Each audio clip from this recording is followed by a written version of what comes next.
күні қалалық бөлім тарапынан мүгедектігі бар балаларға арналған 2 жастан 18 жасқа дейінгі балалар үшін иппотерапия жобасы биыл 5-ші жыл қатарынан жүзеге асып келе жатыр. Бұның мақсаты мүгедектігі бар балаларды, оның ішінде жаңағы науқастығына байланысты, диагнозына байланысты ДЦП, аутизмге тап болған балаларды атпен емдеу. Сондықтан бұл бағыттағы жұмыстарымыз біз келесі жылда да алдағы уақытта жалғастыра береміз. Биыл бұл 320 баланы қамтып отырмыз. Былтыр бұл 400 болды. Жыл сайын бұны көбейте береміз. Бүгін енді байқап отырғандай, осы бүгін иппотерапия келуші балалар сол инватакси қызметін пайдаланады.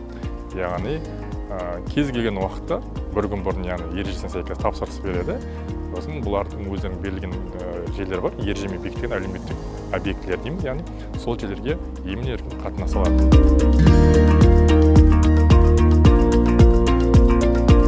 Осы атқа қатысуымыз осы 2 жылдың үстінде болып қалды. Балам бағанағыдай гиперактивный болатын. Осы атқа келгелі тыныш, бәрі команданы орындап түсінетін болды да. Мен сол үшін аттың үзбей алып келіп жатқан жайымыз бар атқа келіп.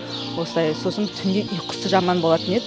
Осы атқа келігі балам жақсы ұйықтап шығады да. Инструкторлар бәрі жақсы, жылы қабылдап, баламен тіл үйресу, соны ұнатты да маған. Бәрі балдардың бөліп жаратыны жоқ, бәрі инструктың балдары бәрі жақсы, өздерінің жұмыстарын маман иесі. Осы қаламыздың акиматына, горсовезіне алғысым шексіз.